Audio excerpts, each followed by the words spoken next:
Hey, Walter Sorrells back with another Pops Project of the Month. Today, making a Skinner from a pre-made pattern.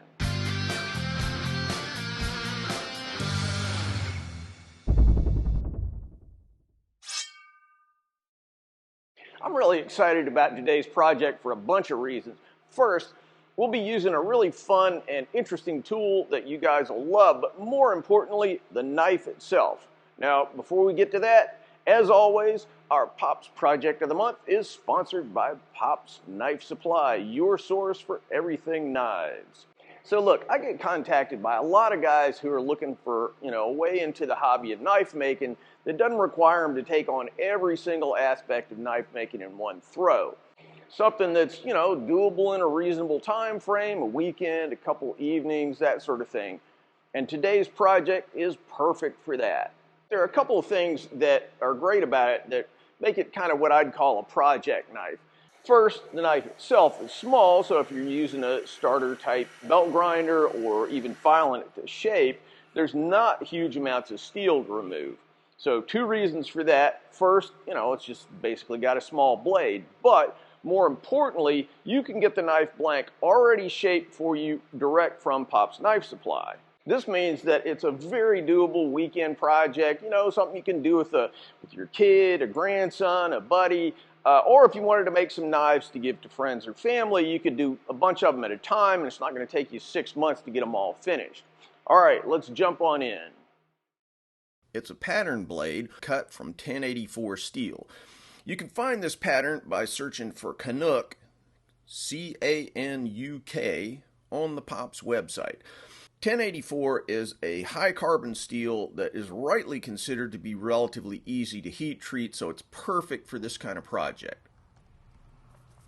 Before we're done, we'll also use this micarta pin stock, some very cool burlap micarta, a piece of 1/4 inch brass tube, and some G10 spacer material. I chose this pretty flashy orange material, but of course, if you do this yourself, Pops has a huge supply of handle materials, and you can go with any color and material combination that suits you. First thing we're going to do is drill some holes. I'm going to show a couple of drilling techniques in this video, but the first one, I'm going to use a pretty fancy drill. I'll begin by measuring and marking 3 holes, 2 for micarta pins and 1 for the thong tube. Now I'll set them up on my mill drill. Having a really nice milling vise like this Kurt is a huge luxury in a shop, but you'll never be sorry if you plunk down the money to get one. When I'm drilling most things, I prefer to drill this way, using machinist parallels in the vise to assure really perpendicular holes. When drilling steel, using tapping fluid will really extend the life of your drill bit.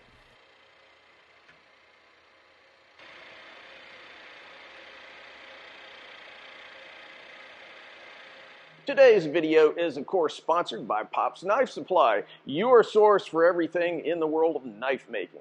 Pops is not only the source for this cool little grinding gizmo right here, and the pattern for the blade that we're making today. They've got everything you need for knife making, from steel to handle material like wood, bone, antler, G10, and their specialty vintage micarta, to abrasives and belts, tools, you name it.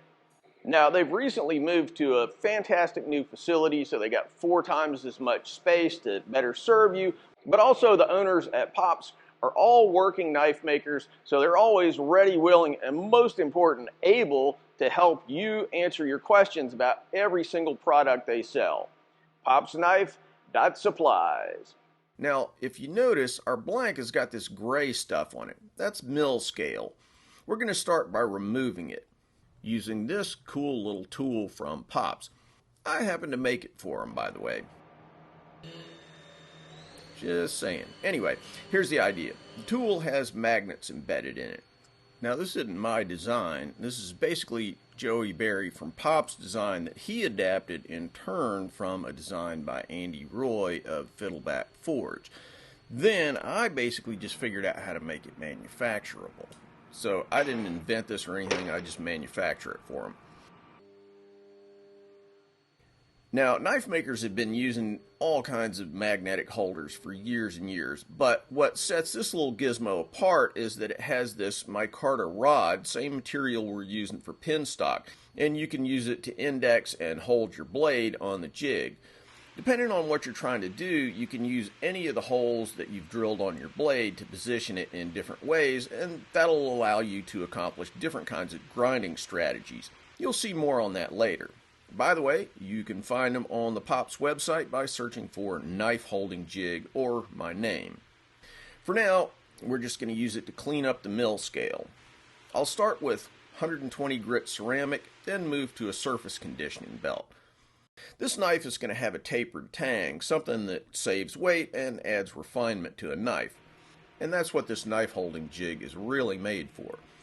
First, we'll use a scribe to make a reference mark showing how far we're going to grind that taper. Now, with a really thin blade like this next step is kind of gilding the lily, but it'll save you time if you use this technique with thicker stock. Anyway, I'm starting the taper by roughing out a little channel or cavity and kind of giving myself a road map for where that taper is going to go. I'm using a large wheel on my baiter to do this.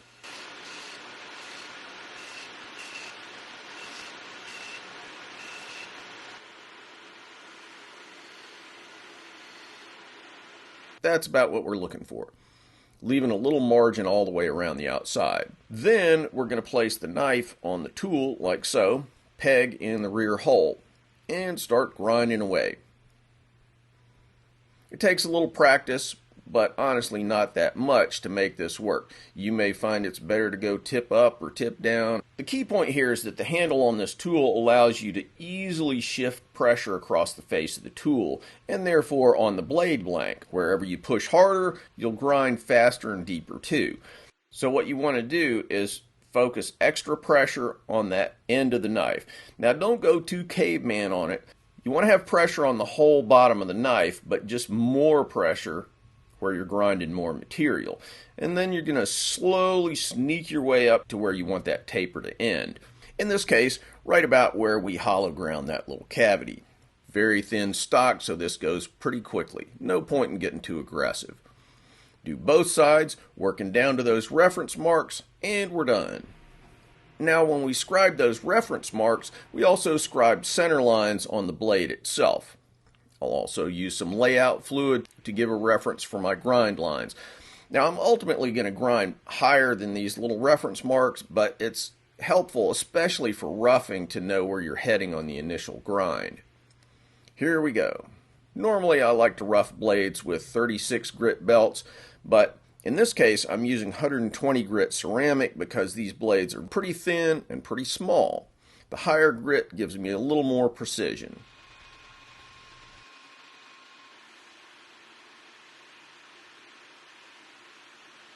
Working both sides. Then I'll switch to A300 and finally A160 3M Gator Grit belts, which I love for finish grinding. And there we have it, ready for heat treating. Hardening this relatively soft steel to make it hard enough for a manly cutting tool. I'll start by coating the blade with this anti-scale clay, which helps you avoid the pitting, scale, and carbon loss that can come with heat treating. Now, if you don't have a full knife shop with a forge or a heat treating oven, this is the kind of knife that you could actually heat treat using charcoal. I'll add a link to a video where I show how you can do that. But I'll be using my heat treating oven, heating the blade to 1475 Fahrenheit, then plunging it into Parks 50 heat treating oil.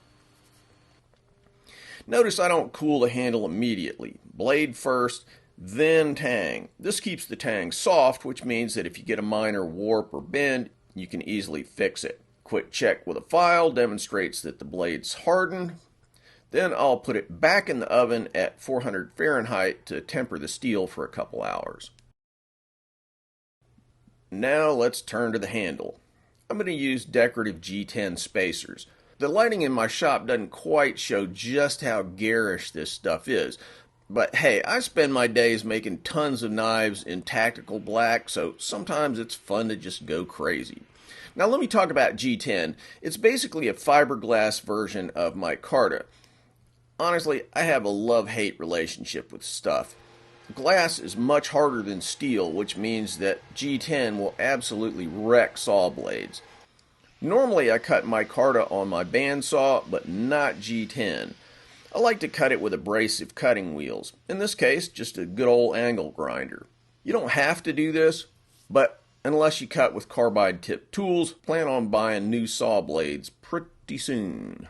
Before gluing the spacer material, this is 40 thousandths thick, by the way, they have several different sizes it pops, I'll scuff up the gluing surface with sandpaper. This gives better purchase for the glue. I'm using 80 grit sandpaper on a machinist surface plate, but anything super flat, a piece of glass, countertop material, masonite, whatever is going to work fine. A little degreasing with acetone.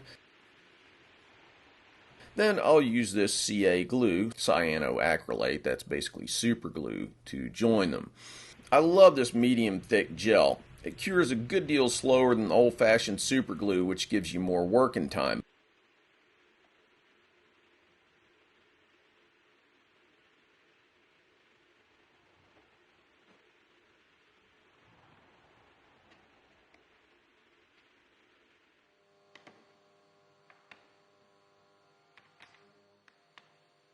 There we are, 2 blocks. Now I'll use a trick Joey from Pops showed me. Stick the 2 pieces together, a couple dabs of CA, accelerator. Now we can layer this up like so, interface to interface. Bear in mind that with a tapered tang like this, the thicker the tang, the more likely that the change of angle caused by that taper will throw this whole process off and put your holes in the wrong place. Works fine for a thin blade like this little Canuck though. As I promised, we'll show a totally different drilling technique here. This time I'm using a standard Home Depot type benchtop drill press. With a vice grip type clamp loosely attached to the table of the drill, I just maneuver everything to get the hole and the drill aligned. Then clamp down and drill away.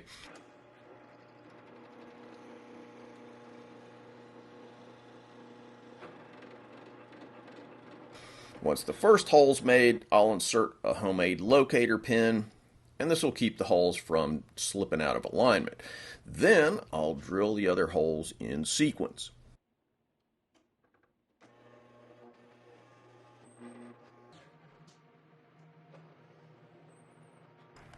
Pop the 2 pieces apart, then more sanding on the machinist block.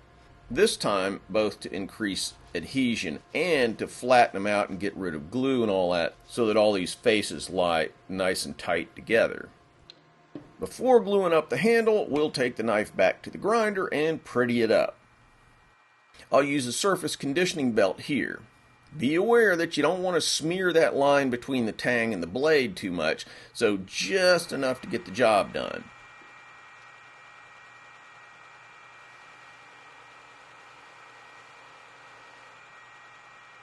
I'll also reposition the blade on the knife holding jig so that it puts pressure just on the blade.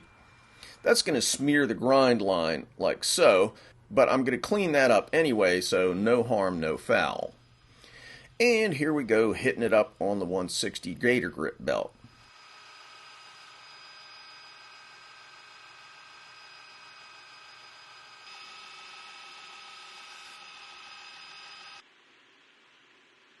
Now let's make the handle. Normally I like to trim excess material on the bandsaw before glue up, but like I said, that's bandsaw suicide, so I'll just resign myself to a bunch of grinding. That said, I'm going to clean up the front face of the handle first. Chop it here, then over to the grinder. Angling the table like this will give you a nice consistent angle. Run up to higher grits.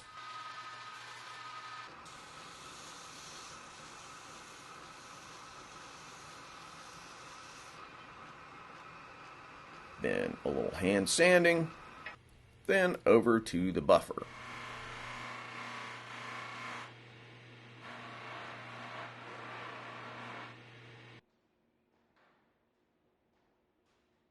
Time for glue up.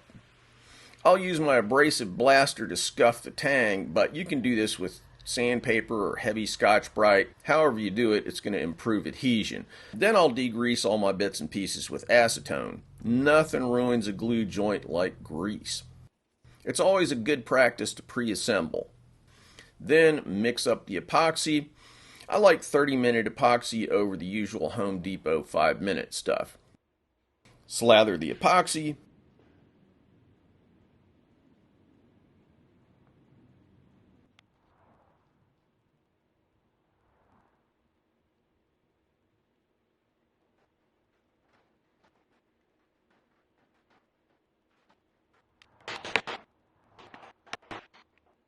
Clamp it all together. Clean up the squeeze out on the front face of the handle and let her cure overnight. Finally, it's back to the grinder to clean up the handle. A lot of this is just brute force work. A nice fresh 36 grit ceramic like this Norton Blaze will speed things up a lot.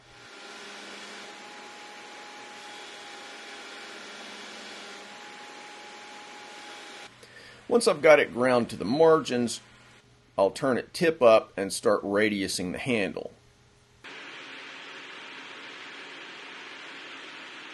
Up to 220 grit.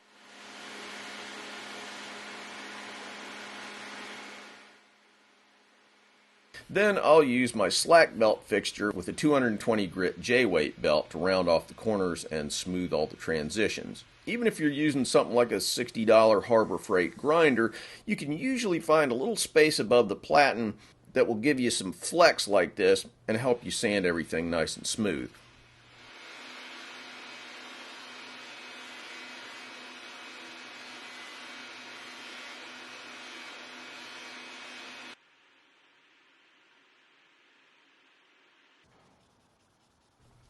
A little hand sanding with 400 and then 600 grit sandpaper. Finally, I'll buff it to a shine.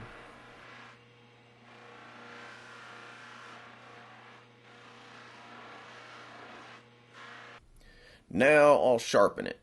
Is it really sharp though? Check out this little sharpness tester from Pops. Very quick, simple procedure.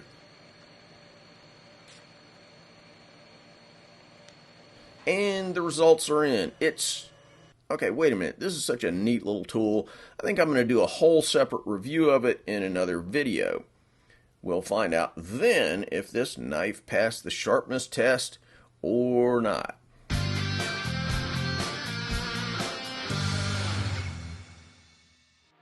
Well, I had a lot of fun with this project. I enjoy doing really elaborate, complex one-off blades, but sometimes it's nice to just kind of relax and do something that you can do in a finite amount of time. It's not going to drag on for weeks. And when you're done, you got something you can hold in your hand and show everybody you know. It's a pretty cool thing. All right, guys, thanks as always. Thanks to Pop's Knife Supply, and keep on making those knives.